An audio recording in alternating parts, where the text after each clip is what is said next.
Yes, my dear students, let us continue our discussions on oxidation of organic compounds. Okay, in the previous video classes we discussed oxidation of various type of organic compounds like alcohols, ಅದರೊಳಗೆ 1 degree, 2 degree alcohols, aldehydes, ketones and then alkenes, alkynes alkanes ಈ ತರದವೆಲ್ಲ ನಾವು chromium compounds ಗಳನ್ನ use ಮಾಡಿ oxidise ಮಾಡೋದು ಹೇಗೆ ಅಂತ ನೋಡಿದ್ವಿ. Okay, now let us take up oxidation of organic compounds by using manganese compounds. Oxidation by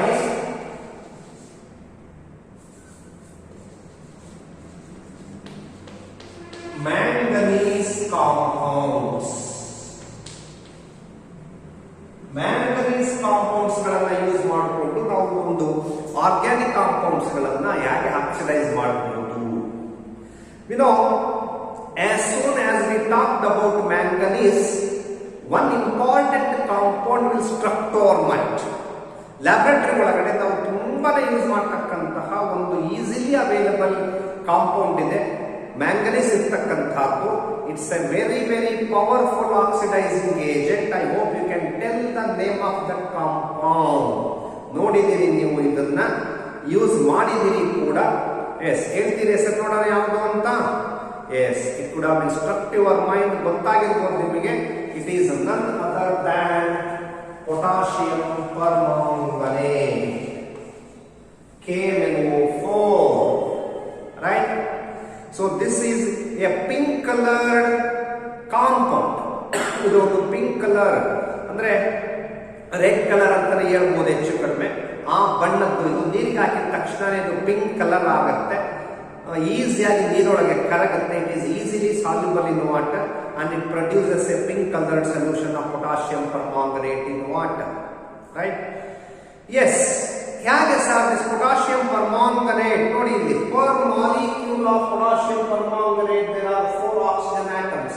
We need oxygen atoms to oxidize organic compounds ಅಲ್ವಾ. ಇಲ್ಲಿಂದ ಆಕ್ಸಿಜನ್ ಹೊರಗಡೆ ಬರಬೇಕು, KMnO4 ಇಂದ ನೇಸೆಂಟ್ ಆಕ್ಸಿಜನ್ ಹೊರಗಡೆ ಬರಬೇಕು. That nascent oxygen has to insert ಇದನ್ನ organic compound ಒಳಗೆ ಸೇರ್ಕೋಬೇಕು, ಅವನ್ನ ಆಕ್ಸಿಡೈಸ್ ಮಾಡಬೇಕು. ಹಾಗಾಗಿ ಯಾವತ್ತು ಆಲ್ವೇಸ್ ಯಾವತ್ತು search for the organic oxidising agents which have sufficient oxygen in them. ಜಾಸ್ತಿ ಆಕ್ಸಿಜನ್ ಇರ್ತಕ್ಕಂಥವನ್ನೇ ಹುಡುಕ್ತೀವಿ. ಫಾರ್ ಎಕ್ಸಾಂಪಲ್ ನಾನು ಹೇಳಿದೆ CrO3 ನೋಡಿ, ಅಲ್ಲಿ 3 ಇದೆ oxygen. K2Cr2O7, per molecule there are 7 oxygen atoms. H2CrO4, there are 4 oxygen atoms. Like this, potassium permanganate is also oxygen rich. ಅದಕ್ಕಿಂತ important, what is the oxidation state of manganese here? How does this oxidation state of manganese will be changed in presence of organic compounds? Organic compound ಒಳಗಡೆ ಇದು ಹೆಂಗೆ change ಆಗುತ್ತೆ ಅಂತ ನೋಡಿದ್ರೆ, manganese is in its highest oxidation state in potassium permanganate, that is +7. Really, +7 is the oxidation state of potassium manganese in potassium permanganate. How do you say this? So this is +1, K plus X. ಯಾವುದನ್ನ ಕಂಡುಹಿಡಿಯಬೇಕು ಅದನ್ನ? -2 into 4. ಯಾಕೆ sir -2 ಬಂದಿದೆ? ಇವೆಲ್ಲ ಗೊತ್ತಿದೆ ನಿಮಗೆ. Oxidation state of oxygen -2 ಅಂತ 4 ಇದಾವೆ. Since it is a neutral molecule, balance it to 0. Neutral molecule 0 balance ಮಾಡ್ಕೊಳ್ಳಿ. ಏನಾಗುತ್ತೆ ಈಗ? 1 + x - 8 is equal to 0. Therefore x is equal to -7. ಈ ಕಡೆ ಬಂದ್ರೆ +7. Oxidation state of manganese in potassium permanganate is +7, means it has already lost 7 electrons in order to produce the wonderful compound like potassium permanganate. MnO already 7 ಎಲೆಕ್ಟ್ರಾನ್ಗಳನ್ನು ಕೊಟ್ಬಿಟ್ಟಿದೆ. ಇದು highest oxidation number ಅದರದ್ದು. Of course periodic table ಒಳಗಡೆ ನೀವು ಇದಕ್ಕಿಂತ ಜಾಸ್ತಿ ಇರ್ತಕ್ಕಂಥದ್ದು ಒಂದೇ ಒಂದಿದೆ, ಅದು ಯಾವುದು ಅಂತ ನೀವೇ ಪತ್ತೆ ಹಚ್ಚಿ ಇದಕ್ಕಿಂತ ಆಕ್ಸಿಡೇಷನ್ ಸ್ಟೇಟ್ ಇದು ಒಂದು ಜಾಸ್ತಿ ಇರ್ತಕ್ಕಂಥ ಒಂದು ಎಲಿಮೆಂಟ್ ಇದೆ. ನಿಮಗೆ ಒಂದು ಟೆಸ್ಟ್ ಕೊಡ್ತೀನಿ, ವರ್ಕ್ ಮಾಡಿ ನೋಡೋಣ ಯಾವುದು ಅಂತ ಹೇಳಿ. ಅದನ್ನು ಬಿಟ್ರೆ ಎಂಟೈರ್ ಪೀರಿಯಾಡಿಕ್ ಟೇಬಲ್ ಒಳಗಡೆ this is the element which shows the second highest oxidation number. Chromium 6 ಆಗಿದ್ರೆ ಇದು ಮ್ಯಾಂಗನೀಸ್ 7 ತೋರಿಸ್ತಾ ಇದೆ. ಇದಕ್ಕಿಂತ ಒಂದು ಜಾಸ್ತಿ ಇರ್ತಕ್ಕಂಥ ಎಲಿಮೆಂಟ್ ಇದೆ, ಜಸ್ಟ್ ಸರ್ಚ್ ಇಟ್. ಓಕೆ, ಹಾಗಾದ್ರೆ ಈ ಮ್ಯಾಂಗನೀಸ್ ಕಾಂಪೌಂಡ್ಸ್, ಈ ಪೊಟ್ಯಾಷಿಯಂ ಪರ್ಮಾಂಗನೇಟ್ ಕಾಂಪೌಂಡ್ಸ್ಗಳು, especially the potassium permanganate compounds are better oxidising agents in, ನೋಡಿ ಯಾವ್ಯಾವ ಕೆಲಸ ಮಾಡ್ತವೆ ಅಂತಂದ್ರೆ ಇನ್ ಅಸಿಡಿಕ್ ಮೀಡಿಯಂ, ಅಂದ್ರೆ potassium permanganate in sulphuric acid, potassium permanganate sulphuric acid, dilute sulphuric acid ಹಾಕಿದ್ರು ಇವು ಆಕ್ಸಿಡೈಸಿಂಗ್ ಏಜೆಂಟ್ ಕೆಲಸ ಮಾಡುತ್ತೆ. ಅಸಿಡಿಕ್ ಮೀಡಿಯಂ ಒಳಗಡೆ ಏನ್ ಕೆಲಸ ಮಾಡುತ್ತೆ ಇದು ಅಂತಂದ್ರೆ, ಇದು acidic medium manganese in oxidation number 7, oxidation number 7 ಇರತಕ್ಕಂಥದ್ದು it is converted to manganese 2 with a net transfer of 5 electrons. ಇದು Mn7 ಇಂದ Mn2 ಆಗಿ ರೆಡ್ಯೂಸ್ ಆಗುತ್ತೆ, 5 ಎಲೆಕ್ಟ್ರಾನ್ಗಳನ್ನು ಟ್ರಾನ್ಸ್ಫರ್ ಮಾಡುತ್ತೆ. ಒಂದು manganese atom transfers 5 electrons to the organic compounds which has to be oxidized and itself get reduces to Mn2. ಯಾವ್ದ್ರಲ್ಲಿ ಹೇಳ್ತಿರೋದು ನಾನು, ಅಸಿಡಿಕ್ ಮೀಡಿಯಂ ಅಲ್ಲಿ. ನ್ಯೂಟ್ರಲ್ ಮೀಡಿಯಂ ಅಲ್ಲೂ ಕೂಡ ಕೆಲಸ ಮಾಡುತ್ತೆ ಇದು.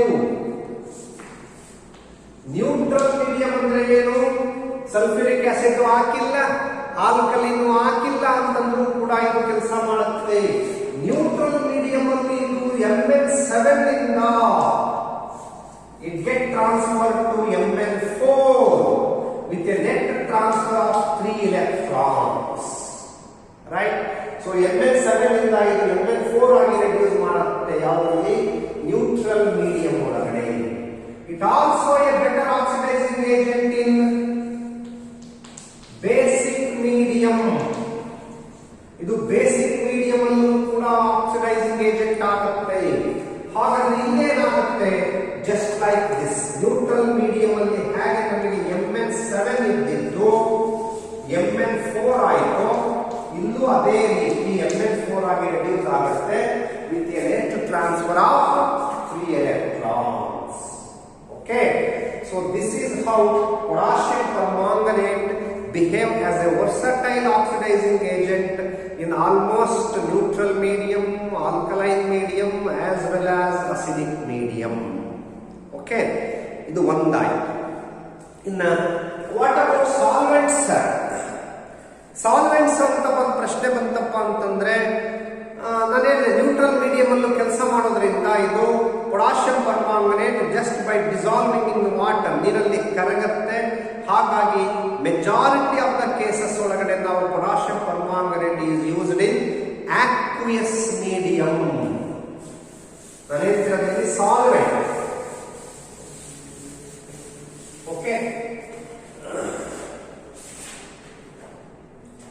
ಸಾಲ್ವೆಂಟ್ಸ್ ಅಂತ ಬಂದ್ರೆ ಪೊಟ್ಯಾಷಿಯಂ ಪರ್ಮಾಂಗನೇಟ್ ಆಕ್ಸಿಡೈಸಿಂಗ್ ಏಜೆಂಟ್ ಆಗಿ ಸಾಲ್ವೆಂಟ್ಸ್ ಅಂತ ಬಂತಂದ್ರೆ ಒಂದು ಆಕ್ವಿಯಸ್ ಮೀಡಿಯಂ ಅಲ್ಲಿ ಯೂಸ್ ಮಾಡ್ತೀವಿ. But the use of potassium permanganate in aqueous medium is limited.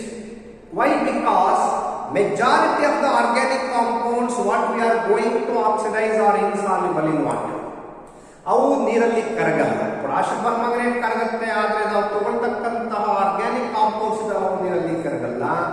ಹಾಗಾಗಿ we can also use potassium permanganate in non-aqueous mediums ಅನ್ನು ಕೂಡ ಯೂಸ್ ಮಾಡಬಹುದು. ಅಂದ್ರೆ ಏನು, ಕ್ಲೋರೋಫಾರ್ಮ್ ಅಲ್ಲಿ ಯೂಸ್ ಮಾಡಬಹುದು, ಕಾರ್ಬನ್ ಟೆಟ್ರಾಕ್ಲೋರೈಡ್ ಅಲ್ಲಿ ಯೂಸ್ ಮಾಡಬಹುದು, ಬೆಂಜಿನ್ ಒಳಗೆ ಯೂಸ್ ಮಾಡಬಹುದು, ಅಸಿಟೋನ್ ಒಳಗೆ ಯೂಸ್ ಮಾಡಬಹುದು, ಈ ತರದಲ್ಲಿ ಯೂಸ್ ಮಾಡಬಹುದು. ಈ ತರದ ನಾನ್ ಆಕ್ವಿಯಸ್ ಸಾಲ್ವೆಂಟ್ಸ್ ಅಂತ ಏನ್ ಬರ್ತವೆ ಅಲ್ಲೂ ಕೂಡ ಪೊಟ್ಯಾಷಿಯಂ ಪರ್ಮಾಂಗನೇಟ್ ಒಂದು ಒಳ್ಳೆ ಆಕ್ಸಿಡೈಸಿಂಗ್ ಏಜೆಂಟ್ ಆಗಿ ಕೆಲಸ ಮಾಡುತ್ತೆ. ಓಕೆ, ಹಾಗಾದ್ರೆ ನಾವು ಇಲ್ಲಿ ಲೆಟ್ ಅಸ್ ಲುಕ್ ಅಟ್ ಇನ್ನೊಂದು ಇದಾಯ್ತಾ. Next catalyst. Yes, especially potassium permanganate will be a better oxidizing agent in phase transfer catalyst, PTC ಅಂತ ಕರೀತೀವಿ. Phase transfer catalyst ಇಲ್ಲೂ ಕೂಡ ಇದು ಬೆಟರ್ ಆಕ್ಸಿಡೈಸಿಂಗ್ ಏಜೆಂಟ್ ಆಗುತ್ತೆ. ಎಕ್ಸಾಂಪಲ್ ಯಾವಪ್ಪ ಅಂತಂದ್ರೆ trialkyl ammonium or phosphonium salts. Trialkyl ammonium or trialkyl phosphonium salts ಅಥವಾ crown ethers. ನೀವು ಆಲ್ರೆಡಿ ಲಾಸ್ಟ್ ಟೈಮ್ಗಳಲ್ಲಿ ಕಲ್ತಿದ್ದೀರಿ ನೀವು. ಕ್ರೌನ್ ಈಥರ್ಸ್ಗಳು ಕೂಡ act as phase transfer catalyst. Okay, ಇಲ್ಲಿ ಇಂಥ ಕೆಟಲಿಸ್ಟ್ ಅನ್ನು ಯೂಸ್ ಮಾಡಿದ್ರೆ ಇಲ್ಲಿ ಆಕ್ಸಿಡೇಷನ್ ಕೂಡ ಫಾಸ್ಟ್ ಆಗುತ್ತೆ. ಒಂದು yield ಇದೆಯಲ್ಲ, we can also get good yield, right? Not only the rate of reaction enhances but also we can get better yield. ಯಾವುದು ಫೇಸ್ ಟ್ರಾನ್ಸ್ಫರ್ ಕೆಟಲಿಸ್ಟ್ ಅನ್ನು ಕೂಡ potassium permanganate is a suitable oxidizing agent. Okay, ಈಗ ಬರ್ತೀನಿ ನಾನು ಯಾವ್ಯಾವ compounds ಗಳನ್ನ oxidise ಮಾಡಬಹುದು sir, ಏನೇನಾಗಿ convert ಆಗ್ತವೆ ಸರ್ ಅಂತಂದ್ರೆ oxidation of 1 degree alcohols. Yes, it is very similar to oxidation by using chromium compounds. But since potassium permanganate is a strong oxidizing agent, 1 degree alcohols directly oxidizes to carboxylic acids. No chance of stopping the reaction to the aldehyde stage. Aldehyde stage ಗೆ stop ಮಾಡಬೇಕಪ್ಪ ಅಂತಂದ್ರೆ ತುಂಬಾ ಕಷ್ಟನೇ ಇದು. ಆದ್ರೆ ನೇರವಾಗಿ ಏನಾಗ್ತವೆ ಅಂತಂದ್ರೆ 1 degree alcohols ಈಸಿಯಾಗಿ ನಮಗೆ ಆಲ್ಡಿಹೈಡ್ಸ್ ಅಂತ ಕನ್ವರ್ಟ್ ಆಗ್ತವೆ. ಅಂದ್ರೆ RCH2OH compounds. Okay, when you oxidize by using acidified potassium permanganate, potassium permanganate in sulfuric acid ತಗೊಂಡ್ರೆ RCHO compounds ಆಗುತ್ತೆ, ಸಾರಿ RCOOH compounds ಆಗುತ್ತೆ. carboxylic acids are the products. Okay, primary alcohols ಅಂತ ತಗೊಂಡ್ರೆ. What about secondary alcohols? R2CH2OH. Secondary alcohols, we know the oxidation with acidified potassium permanganate. ಇದನ್ನೇ ತಗೊಂಡು oxidise ಮಾಡಬೇಕು ಅಂತಂದ್ರೆ we know secondary alcohols oxidizes to ketones. ಇವು ketones ಆಗಿ convert ಆಗ್ತವೆ. Okay, so carboxylic acids ಆಗ್ತವೆ primary alcohols. Secondary alcohols ketones ಗಳಾಗ್ತವೆ. ಇವನು ಆಕ್ಸಿಡೈಸ್ ಮಾಡಬಹುದು, ಆದ್ರೆ ಇವು ಸ್ವಲ್ಪ ಕಷ್ಟ ಆದ್ರೂ ಆಕ್ಸಿಡೈಸ್ ಆಗುತ್ತೆ. ಪೊಟ್ಯಾಷಿಯಂ ಪರ್ಮಾಂಗನೇಟ್ ಆಗುತ್ತೆ, but they also converts into carboxylic acids which contain less number of carbons. ಆಗುತ್ತೆ, ಅದು ನಮಗೆ ಕಾರ್ಬನ್ ಆಟಮ್ ಸ್ಪ್ಲಿಟ್ ಆಗುತ್ತೆ. ಓಕೆ, ಈಗ ಬರೋಣ oxidation of 1 degree and 2 degree alcohols ಆಯಿತು. Now let us move to oxidation of alkenes.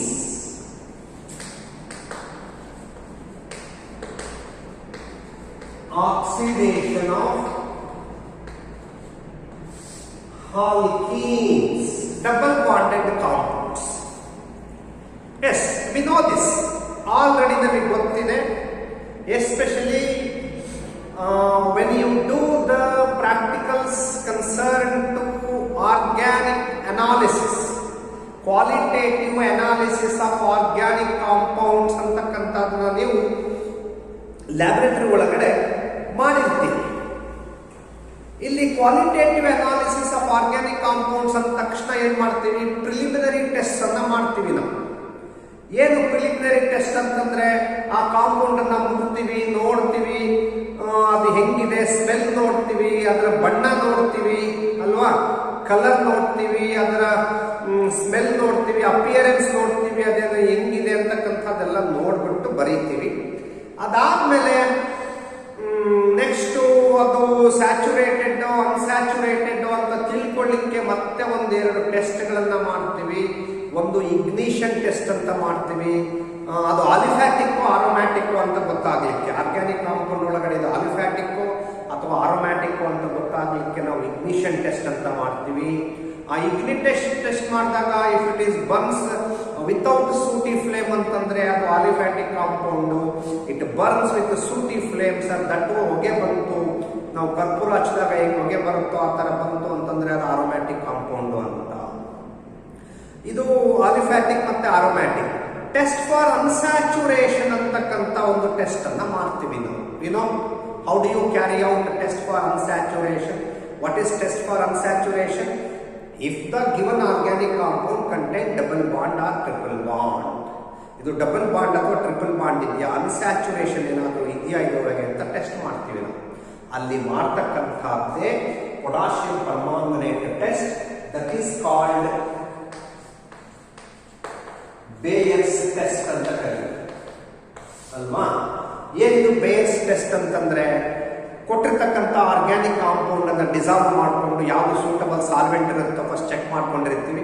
ಆ solvent ಅನ್ನ dissolve ಮಾಡಿಕೊಂಡು we will add potassium alkaline potassium permanganate.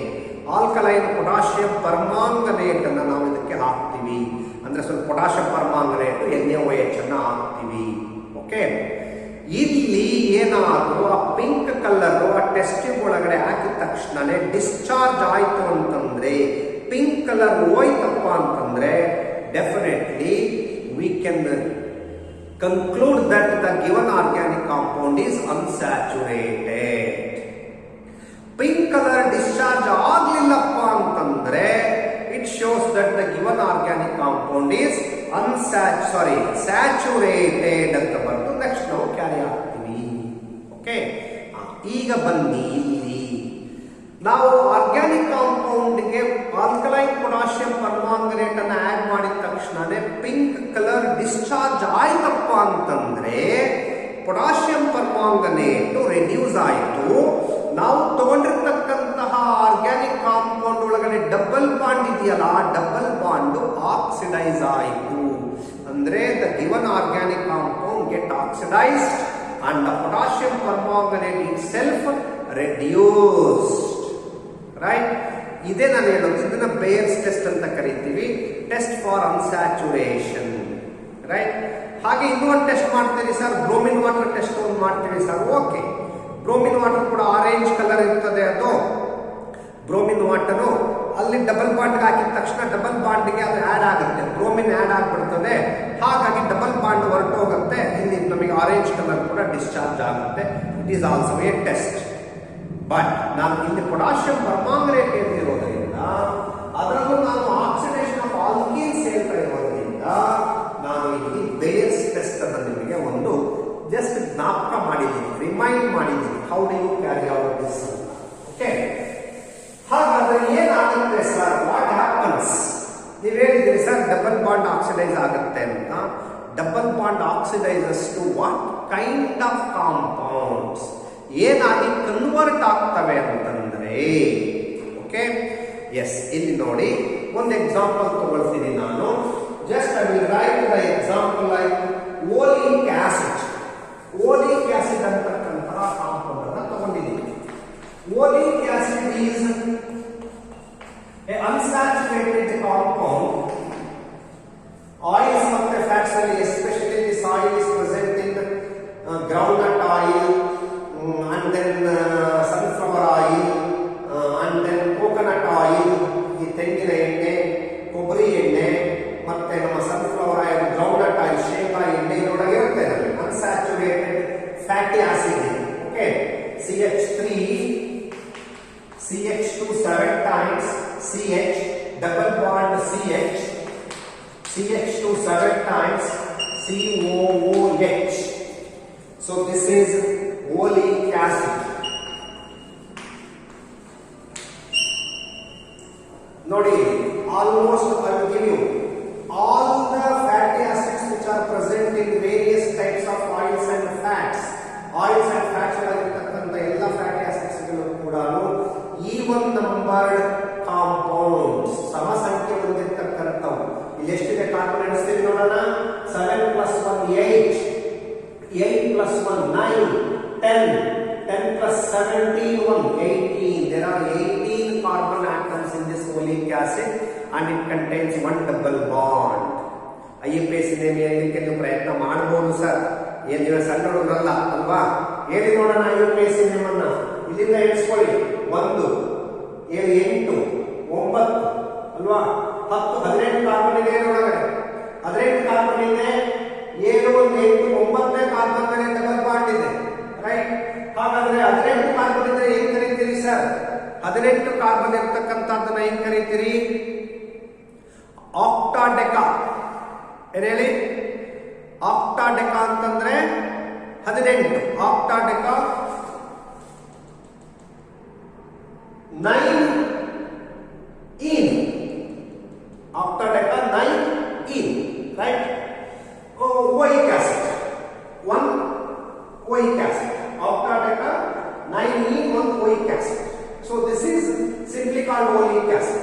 Okay, ಇದಕ್ಕಿಂತ ನಾವು important, what happens this oleic acid is oxidizes by using alkaline potassium permanganate. KMnO4 in presence of NaOH ಆಗಿದ್ರೆ this alkene oxidizes to diol, 1,2 diol ಆಗಿ convert ಆಗುತ್ತೆ. Okay, ಏನಾಗುತ್ತೆ? this 1,2 diol ಅಂತಂದ್ರೆ ಇಲ್ಲಿ ಒಂದು OH, ಇಲ್ಲಿ ಒಂದು OH ಬಂದ್ಬಿಡುತ್ತೆ. ಹಾಗಾದ್ರೆ ಏನ್ ಬರೀತೀನಿ ನಾನು? CH OH single bond, CH OH, in the rest of the things are same. In the name change illa. CH2 7 times, CH3, CH2 7 times, COOH. Okay, this is called 9,10 dihydroxy stearic acid.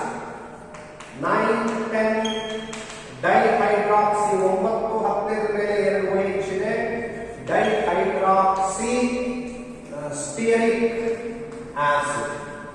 Oleic acid ಅನ್ನು ನಾವು saturated compound ಅಂತ ಮಾಡಿದ್ರೆ ಅದು stearic acid convert ಆಗುತ್ತೆ. ಇಲ್ಲಿ ನಮ್ಗೆ important ಏನು ಅಂತಂದ್ರೆ the double bonded carbon atoms get oxidised to diols. ಯಾವುದಲ್ಲಿ ಇದು especially when you take potassium permanganate in presence of NaOH, alkaline medium ಒಳಗಡೆ ಆಕ್ಸಿಡೈಸ್ ಮಾಡಿದ್ವಿ. ಇದೇ ಕಾಂಪೌಂಡ್ ಅನ್ನ ನಾನು ನ್ಯೂಟ್ರಲ್ ಮೀಡಿಯಂ ಅಲ್ಲಿ ಮಾಡಿದ್ರೆ potassium permanganate in neutral medium. Okay, ಇಲ್ಲೇನಾಗುತ್ತೆ ನೋಡಿ, ಒಂದು OH ಆಗುತ್ತೆ, ಇನ್ನೊಂದು ಡಬಲ್ ಬಾಂಡ್ ಆಗುತ್ತೆ. ಹಾಗಾದ್ರೆ ಬರೀ ನೋಡ್ಕೊಳ್ಳಿ ನಾನು CH3 CH2 7 times, CH OH, C double bond O, CH2 7 times, COOH. ಇಲ್ಲಿ OH ಮತ್ತೆ ಕೀಟೋ ಗ್ರೂಪ್ ಇರತಕ್ಕಂಥದ್ದು ಆಯ್ತು, ಪ್ಲಸ್ CO ಈ ಕಡೆ ಹಾಕಬಹುದು, OH ಈ ಕಡೆ ಹಾಕಬಹುದು.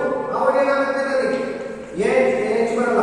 C double bond O, CH2 7 times, CH3 ಇದಾಗೆ ಇದೆ, single bond CH OH, CH2 7 times, COOH. Right? Means alkaline potassium permanganate ತಗೊಂಡ್ರೆ alkenes oxidizes to 1,2 diols. Potassium permanganate neutral medium ತಗೊಂಡ್ರೆ it oxidizes to hydroxy ketones.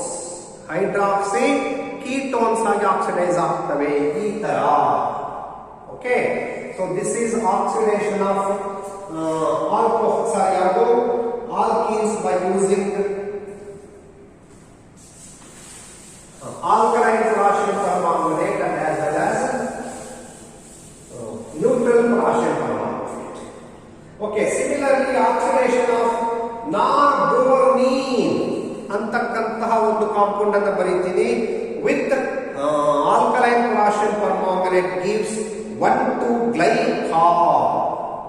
which by using neutral potassium permanganate it oxidizes to dialdehyde. Okay, ಇದೊಂದು ಬದಲಾವಣೆ ಆಗುತ್ತೆ ನೋಡ್ಕೊಳ್ಳಿ, ಇದೊಂದು ಬರೀತಿಲ್ಲ. ಈಗ ನಾರ್ಬೋರ್ನಿನ್ ಅಂತ ಒಂದು ಕಾಂಪೌಂಡ್,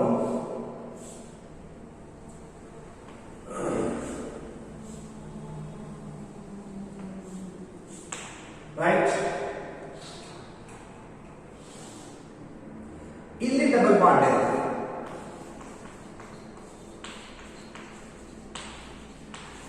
ನಾರ್ಬೋರ್ನಿನ್ ಅಂತಕ್ಕಂಥದ್ದು, ಇದನ್ನ ನಾನು potassium permanganate in presence of NaOH ಏನ್ ತಗೊಂಡಿದ್ದೀನಿ ನೋಡಿ, ಇಲ್ಲಿ ಆಲ್ಕಲೈನ್ ಪೊಟಾಷಿಯಂ ಪರ್ಮಾಂಗನೇಟ್ ಅನ್ನು ತಗೊಂಡಿದ್ದೀನಿ.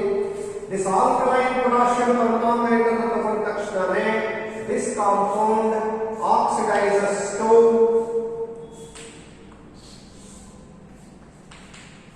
ಗ್ಲೈಕಾಲ್, ಡಯಾಲೈಡ್ ಅಲ್ವಾ, ಗ್ಲೈಕಾಲ್ಸ್ ಅಥವಾ ಡಯಾಲ್ಸ್ ಅಂತ ಕೂಡ ಕರೀತೀವಿ. 1, 2 diols are called glycols, right. The same non-broken by oxidizing by using KMO4 in neutral medium. Neutral medium ಅಲ್ಲಿ ತಗೊಂಡ್ರೆ ಏನಾಗುತ್ತೆ ನೋಡ್ಕೊಳ್ಳಿ, ಈಗ ಇದು ಡಯಾಲ್ಡಿಹೈಡ್ ಆಗುತ್ತೆ. ಹೇಗೆ?